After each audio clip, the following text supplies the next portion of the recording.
So today we're going to break down 6'10" center Nick Allen out of Bradley Bourbonnais, one of the more promising long-term bigs in the class. Right now, I would say he's probably the top center in that 2025 class. A little bit unheralded throughout the state. Doesn't get a ton of recognition really. Uh, didn't necessarily, have a huge sophomore season. Doesn't have any offers yet. But when you look at the way that he moves, there's just a lot of really small things with his movement, with his timing defensively, with his ability to kind of find space along the baseline and the front of the rim, the way that he seals, the way he runs the court, just a lot of things that you really love to see out of a young post player. And, we're going to break down a good number of those today. This is the Young Reckless versus Illinois Wolves game over the weekend. I'll say fairly low-scoring game. Pretty solid battle between two good programs in the state. So at this point, it's 11-10. We'll kind of look at two separate segments that Nick was in the game for, extended period, just to kind of look at the different things he brings to the table. So here, right out of an inbounds, you're just going to get a little cross screen here for Sean Reynolds. He's going to then get a little pin down to get a three. Get the ball to Nick on the block here, and he's going to finish. Right? Very basic play. Nothing that is overly complicated. Well-run set. Good angle. One thing I really want to point out as, we go through this breakdown is the way that he shows his hands when he goes inside of 15 feet. Like, you never have to guess with Nick whether or not you need to throw the ball to the right hand, left hand, high, low. It's always going to be obvious because he gets big, wide, shows his hands, and really demands the ball down there in the paint. So there he's going to get it quick before the shot blocker could come over. Young and Reckless has a couple solid bigs. Nick did a really, good job throughout the game on both ends, but ton of athleticism there around the rim. So we're going to see a good amount of ball screen defense. Young and Reckless has a lot of guards that can really get downhill. So we're going to see a little bit of that. Okay. So as we're watching this, he is very often the first player who gets to the paint. He gets paint touches earlier than generally all the bigs that he plays against, and that is because he is rim to rim looking to get easy buckets if he can get them. So here, if we go back a little bit, off of this missed shot, just track his path to get downhill, right? He's getting out and running. Right now, his big is side by side with him. This is actually a situation where, and I think, as he gets more experience and, guards that he's playing with get more experience as well, this is a situation where the weak side help is not midline. He's got position to basically seal him all the way out to the three-point line, get a layup over the top. So, we're going to see a ball screen. What he does a very good job of is the reason why he's able to get some of these punch spot layups and dunks is because as there's other actions going on, he is looking to find open space and he understands spacing, and it's kind of a innate skill that he has, especially at a young age. So here they're going to get the ball moving. It's a very strong take from DJ Porter. He's been very impressive for them. The Wolves have a number of guards that can really, get going, but he's kind of that, top level athlete, really good two-way player. So we'll skip ahead to these free throws. At this point, the Wolves are up a couple possessions.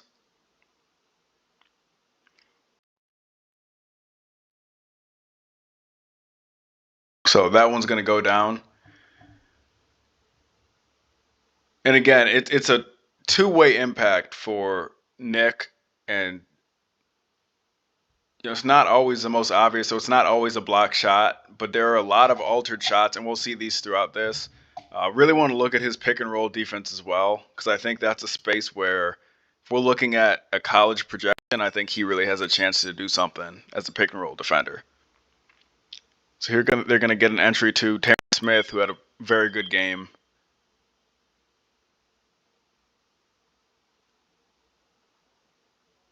And that's another stop for the Wolves. So here again, right? He's seeing these wing ball screens. There's a lot of, especially younger bigs, freshmen, sophomores, even some juniors, uh, who kind of struggle to understand spacing when they're not the guy involved in the ball screen. So a lot of bigs are good at setting the screen and then getting off it, running to the rim. He's good as well when he is that punch spot guy, the one who is getting his opportunities off of dribble penetration, off of short rolls. He does a great job down there. So we're going to see here, just watch the movement, right? Right now, it's a good post up.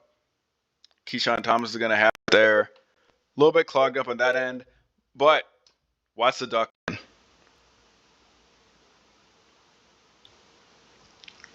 Right? You might say, okay, that's a turnover. They didn't get the ball. It's not just about the end result here. It's about looking at what he did and whether or not he kind of did what was required and really what should have been done.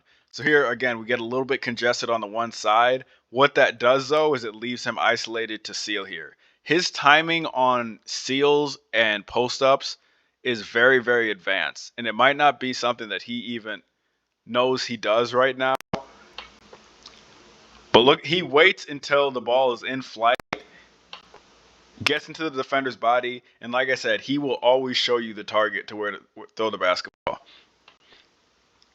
Now here, okay, at this point, he realizes he's not getting it. Marcos is going to try to get baseline on this, and now watch how he separates off of this. This is what I was talking about at the beginning. He doesn't just stand in his post up and say, oh, coach, I didn't get the basketball. He's looking to get off of that, create lanes for his guards, and while at the same time trying to create some space for himself to get some shots. So here on this drive, where does he go? This could be a layup right here, right? A quick pass over the top, that's a dunk for him. Even as he drives, this dump off is going to be here, but instead of throwing the pocket, it probably should have just been a lob up to the front of the rim. So he still did a good job of separating, got to a little bit of a tough angle to make that pass. So solid transition defense. All right, so now he's out in space. All right, I would say right now, if I was talking to a college coach, and I really think it's very surprising to me at this point that he doesn't have any offers. I know he's still young, but there's just a lot of stuff that is there from a projection standpoint. Here, it's not a bad contest. Like I said, I thought Terrence Smith had a great game against the Wolves. One of the better wing players in the entire class. So his feet are active, right? To me, that's about as good of a contest as you're going to get. In this scenario, you don't want to get beat too much off the dribble. This is a high-level athlete, one of the premier athletes in the 2025 class. Again, if he hits that and you get a hand up, that's really all you can ask for.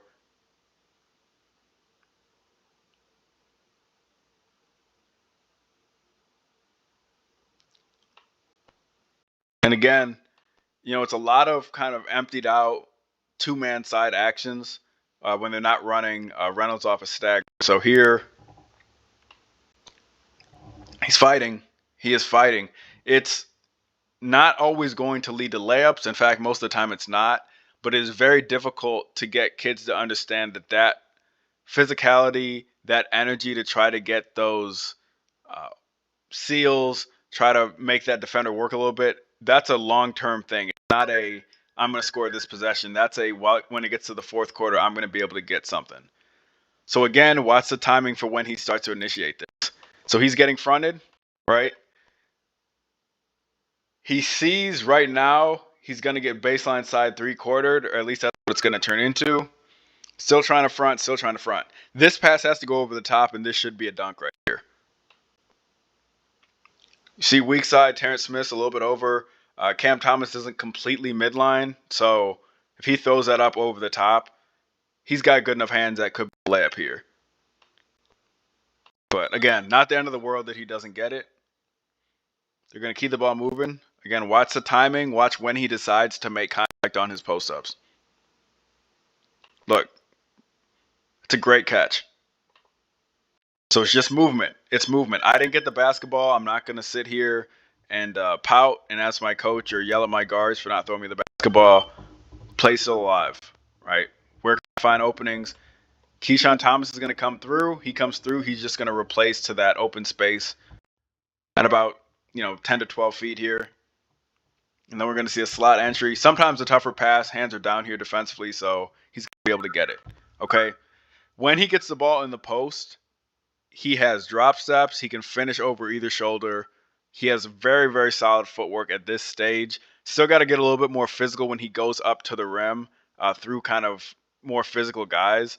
But he definitely doesn't shy away from contact, and he's got that athleticism. So let's see what he does here.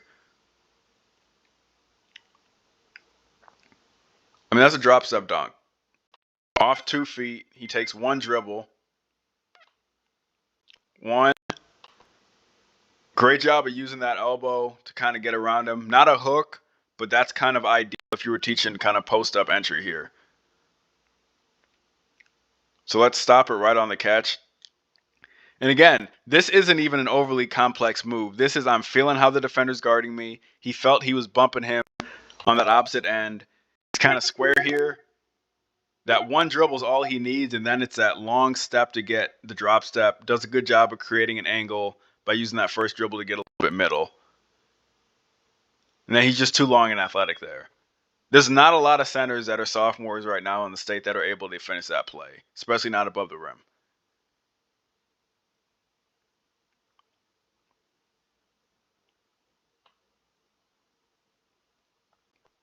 All right, so here comes a ball screen. We're going to see kind of how he guards it. They were dropped for the most part, so it's not like he was out here blitzing. Wasn't even that high up for the most part on these, just with how their coverage was.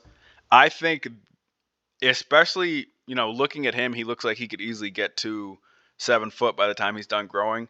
He's probably not going to have to be asked to guard guys all the way up outside the 3-point line. I think he does have the quickness for it. To me, this is playing 2. As a big, this is what you need to do against ball screens, especially when you're in drop coverage. So he's going to have Cam Thomas, who's a very good downhill guard. Used to be at Mount Carmel. Was one of the better guards in the state when he was still in state. He doesn't give up the roll. He kind of backs off with him a little bit. We're going to see a pretty solid job of at least bluffing on this tag to make sure you can't get that in. But that's solid pick and roll defense there.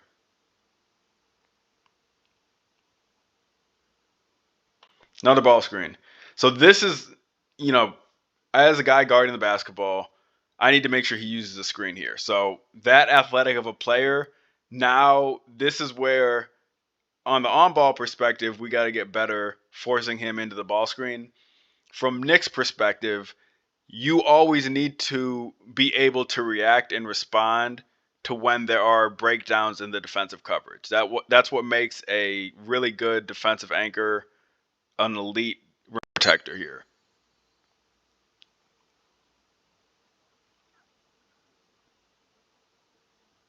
That's a high flyer going up against, I consider a really solid big there, going up to contest that shot. I would say in this situation, there may be other players who would be less likely to jump with kind of the way that Terrence Smith can finish above the rim. Here, he didn't oversell this, so it's not like he overplayed this hedge. He gave himself time, and now he's running with him. Love to see this from bigs, right? Especially if you're a step late here. I'm just going up and I'm trying to challenge it. You're either going to have to be at the free throw line, I'm getting a block shot, or you're missing it. You're not getting an and one on this. So I respect that contest any given day. And again, he may not be the strongest kid right now, but there's a lot of signs of a mentally tough kid that I think once he starts adding weight is really going to be a problem, especially in these rim protection situations. So we'll skip past these free throws.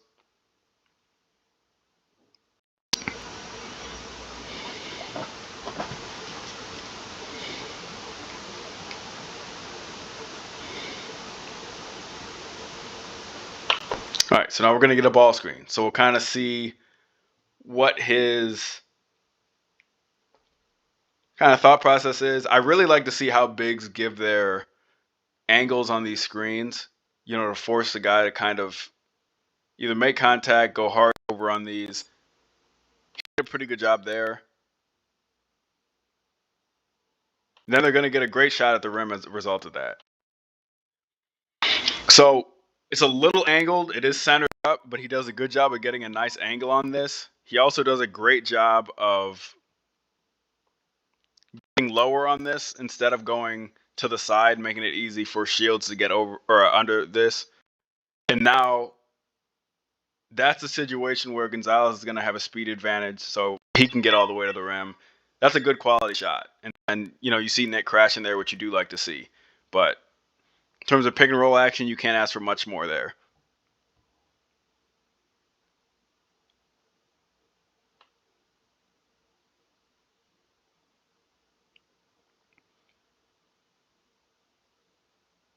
All right, so now we're going to get to a little bit later in the game.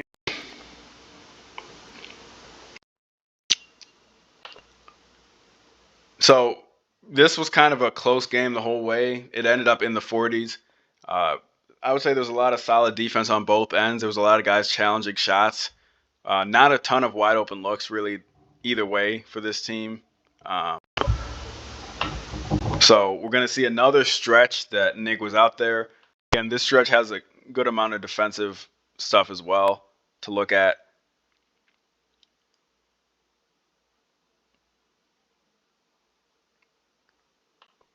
Another good seal.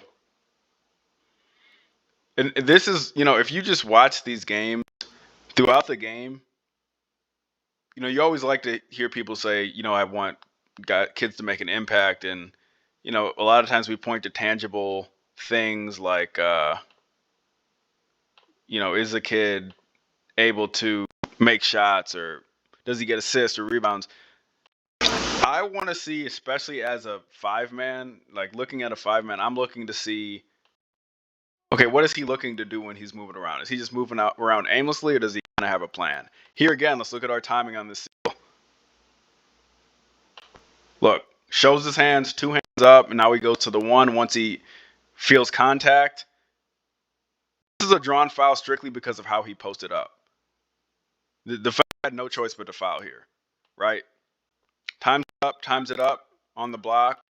And now watch, he goes 2 hands here. As soon as he feels how it's being played, now he's flipping it, right? Now as soon as he sees the defender go to front him, flips the other side. And then that's a pretty solid entry pass there to get that ball inside.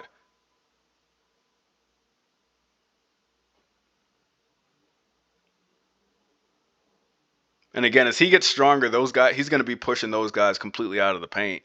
And that's going to be more and ones. He's going to get easier catches there. And that's just a physical maturity thing. Here's that cross screen. So same cross screen, down screen. That time, that's a pretty good job defensively. Only thing I would say here, because this is the second half, I want to say they probably ran this action 4 or 5 times prior to this already.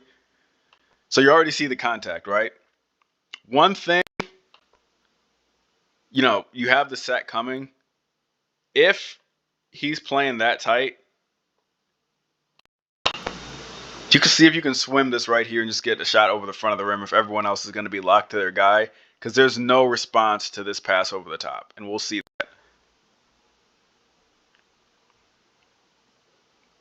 So he did a good job of bumping him. So credit to the defender on that one. It's a good putback. Here on Nick's end, I think he could have probably started to carve out more space, especially here on Terrence Smith. Like essentially just box him out to see if he can get this offensive rebound. I think here he lets Smith get back to where they're now even. I don't want even in that scenario. You have that advantage. Sean did his job. He's drawn over this help. Now, on this miss to your side, this should be, a putback dunk, back layup. Try to get a little bit better position there, get a little bit lower, so you can use that athleticism around the rim. They still score on it, the ball goes the other side. But just to get 1 or 2 extra offensive rebounds a game, and obviously those possessions can be very, very crucial at any level.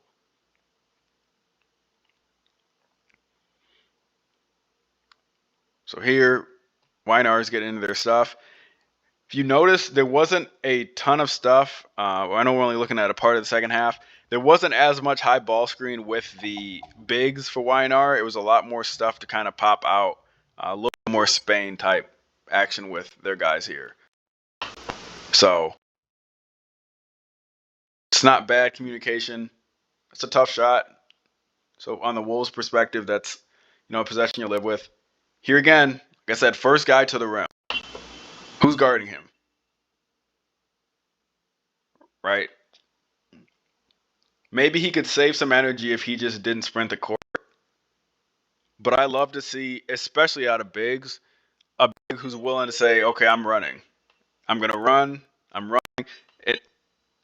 He doesn't have to full sprint either. When you have long strides like that, it's not like you have to be 100 miles an hour.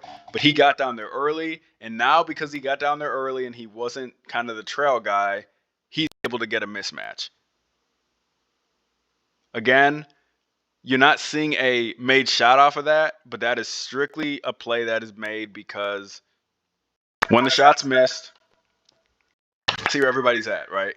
We actually have we have 4 black jerseys that are already at an advantage from where Nick is at, right? So this is your center. They're backpedaling. Everybody's scrambling now. So it was 4 guys in front of him. You're going to see there's not going to be anybody in front of him by the time the ball gets passed up the top. It's good recognition there. Honestly, if he got the ball there with what was close to a foot, he's probably about a foot taller than Mosley is. Probably could have just gone up and finished that, but again, created that mismatch because of how he was running. So let's watch this again. They really kind of focused on 2 or 3 based on out of bounds plays. So this is one of the ones that either leads to a lob. Sometimes they'll have Reynolds kind of back around to get a layup if they overplay it. Here he's going to hit him first. That's just a nice catch. That's good execution on that out of bounds play. That's a good pass. That's the vertical threat that you have, especially if they're going to switch this action. You can't guard that. 6'10", probably's got a wingspan closer to 6'11", 7 foot. You can't do much of anything with that unless you keep your big locked, and they can't really do that with Reynolds because he would have gotten an open 3 there. So now dribble handoff. Again, position-wise, usually you're going to see him midline. Doesn't really have a ton of mistakes there. That's a really tough shot. Again, let's watch again. This, compared to the other breakdowns we've done that have been guards, there's probably not as much, obviously, ball handling or creativity from that perspective. But, there's a ton of, as a basketball fan, there's a ton of things to love about the way that he gets up and down the floor. Just a quick jump ball, but again, how many do we have here this time that we're already ahead of the pack? Okay, so So these guys are probably a little bit further behind. We have at least 3 that should have a step on Nick to get down to the rim. So here we go again. Running. Got in good position. The only thing that I would say in this scenario, and he probably didn't know exactly where Marcos was going with the ball, try to get a little bit more separation here. That way his man has to make a decision and this doesn't turn into a jump ball. So he may have been moving a little bit too quick with the ball for him to make that reaction, which is fine. But just to give a little bit more of an outlet. So when he gets a little bit more explosive, gets stronger, that can just be a lob up to the front of the rim. And he can either finish it with a dunk or he can come down with it and go up with it. All right, so jump ball is going to YNR there. Got some subs. Okay, so another ball screen here. So it's going to look more of a step up. If you notice, he had the wrong screen angle. He was really supposed to flip that to the inside anyway. So they're going to. I would say, so this is all KYP. Like, this is just knowing who's coming off of it. So looking at the court right now, really I would say you definitely wouldn't want to leave Vova in the corner. Terrence had already hit a couple, and then I don't think McNair had shot one yet, but they're off the ball. In terms of on-ball coverage here, Mosley is a very good shooter, particularly off the bounce. So this is a little bit too much space, right? Like you do want to be dropped, but this is so dropped to the point where he's not going to feel any pressure if he goes over this. So really good job by Walls chasing under. That's going to leave, Allen kind of in a good spot. This is probably a good stunt personnel-wise. You should have enough help if you need to get over to contest that. And Allen's still going to be in decent position there. But now here's a step up. Now, this is where I would say trust your athleticism a little bit more. And what I mean by that is we just saw, let's even go back to that initial ball screen. On this initial ball screen, like I said, I think this is too much space. I would rather have him be a little bit up closer to the elbow to the point where, if he does happen to flip this again for a second time and he, gets downhill kind of to where the shooter side is, like I would want him to be close enough to where he could basically blow that whole thing up. This is a little too much space. Walls did a good job of getting under it, which is fine, right? Now, when Mosley gets back, we're going to see Barfield's going to come up with a step-up screen here.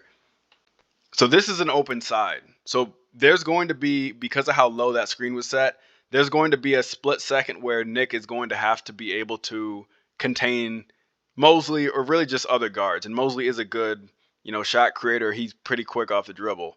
But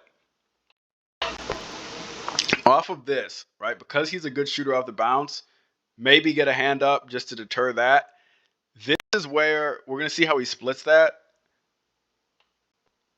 So in this situation, what I would have liked to see instead is for Nick to kind of direct him to where he wants him to drive and then just time it up and go chase it off the backboard.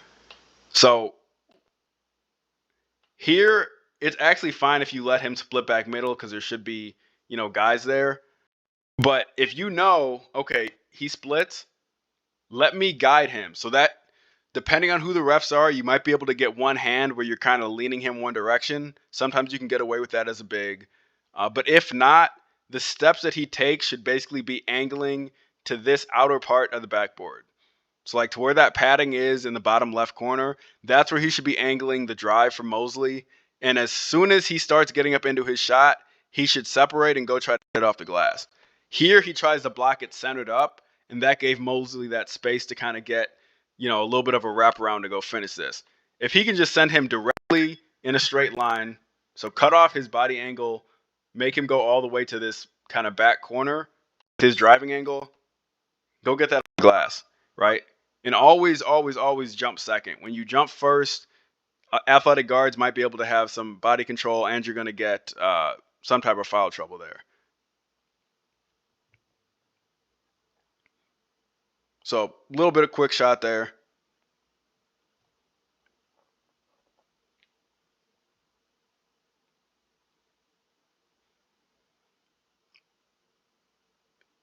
Now,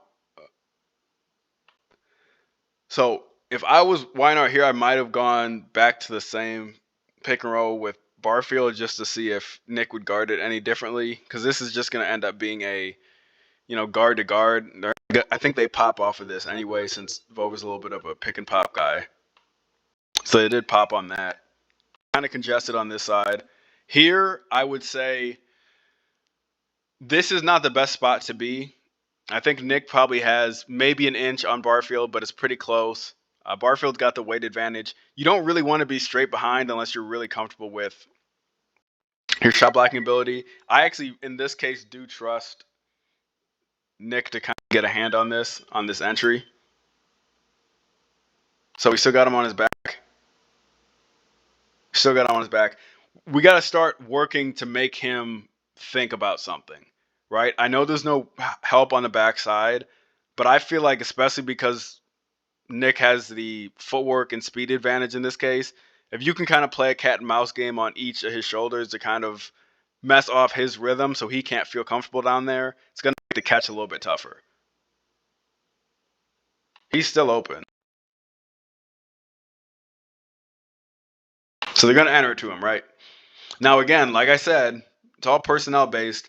In this matchup, because of Nick's length and because of how well he gets off the ground, I probably would be fine with him defensively one-on-one on an island here, but you want to get in the habit of making it that easy on guys in the post. So that's a really good shot contest, right? And there was no way he was really going to get in foul trouble off of this. He timed up when he jumped. Again, if you notice, he's not giving up ground. So Barfield is a big kid. Nick's not giving up ground. He didn't get pushed off underneath the basket. He's walling up. You see he's got his hand high. Step through. He contests that step through heavily. So he didn't just, try to be physical, but he also got a good contest there. So once he did catch the basketball, I would say that's solid post defense.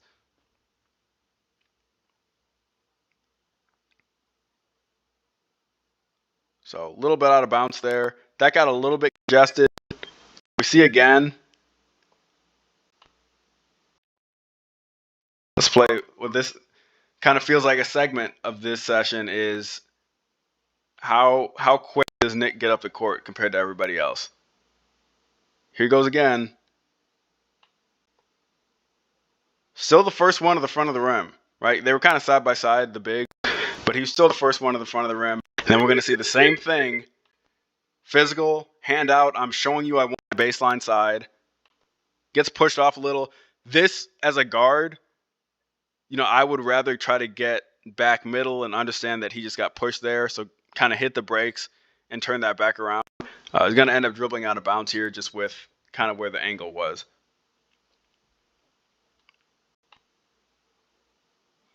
All right, we got a few possessions left. So going to go a little bit of Horns entry here. Going to end up being another down screen. It's a good box. Good job securing the rebound there. Here we go again. Fighting for positioning right away.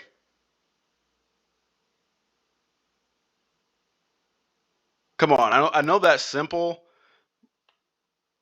But if I can find a guy that can do that even 3 or 4 times a game at the college level, like he's playing a ton of minutes.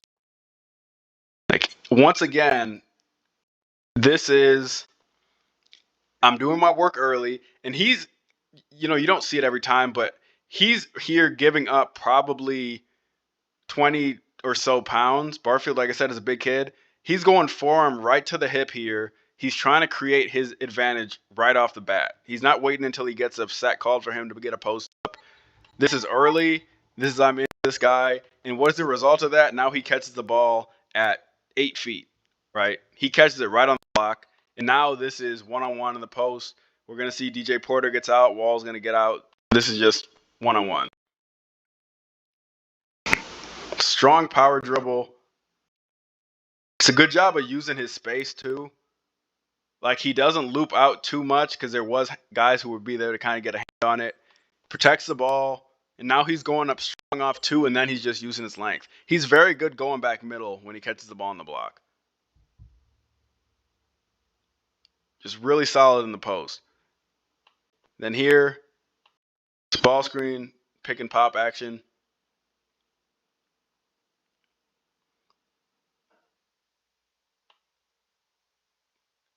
Gonna get it up there. Again. Run more. Try to get as many of these layups as you can. He could have gotten a layup again here, right? This is, if I'm a guard for the Wolves and I'm watching this, like I have to start rewarding him with some of these rim runs. Because this is nobody in the paint. So we got black jersey. So we got 5 black jerseys. Nobody's in the paint. The only guy who's going to get past the free throw line here is Nick Allen. Like we got to throw him the basketball there. Because that's a couple dunks. He does generally get some during games. Like that's a couple easy layups right around the rim. And he's sealing again for good positioning.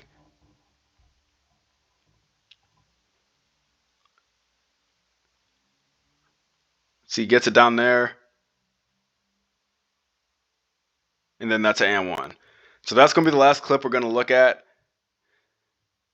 This one, a little bit more mid post on his catch.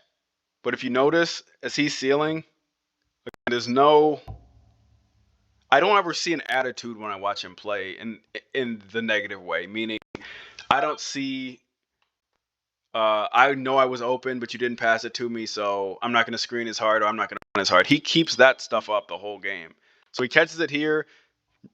A little bit more mid post. He does actually have a decent face up game. It's developing pretty well, but uh, takes a couple dribbles, doesn't get anything, and now it's a good take for Marcos. That's going to be an and one. So overall, like I said, the way that he runs the court is one thing, but he has soft touch around the rim, finishes fairly well. Again, as he gets stronger, as he grows into his body a little bit more, you're going to see more of that.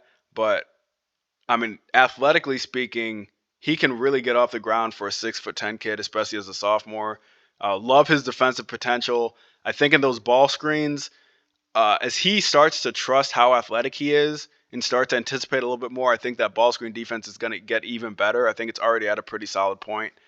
Interior defense, I think he is one of the better ones in the class right now. But there's a lot to like, and that wasn't even showing any of the potential as a shooter. If you look at his free throw form, it's very consistent. There's not really anything mechanically wrong with his shot. And during the high school season, he was able to knock some of those down. But in the 2025 class, we're about a little over a month away from the first day that Division One coaches can reach out to the current sophomores, so the 2025s. I would be astonished if Nick Allen didn't have 10 plus calls in that first day, because it's very difficult to find kids that can do all the stuff that he does at 6'10", have that same energy, that same motor throughout the game. I mean, I showed you him doing the same stuff in the first half as he was doing. This was, the last couple minutes of the game. It was that same rim run, same physicality on the post ups, same shot contest, and you love to see that out of a big, even if they're not getting touches. So, a lot to like about Nick Allen. Definitely looking forward to seeing him with the Wolves, and then, with Bradley Bourbonnais in the summer as well.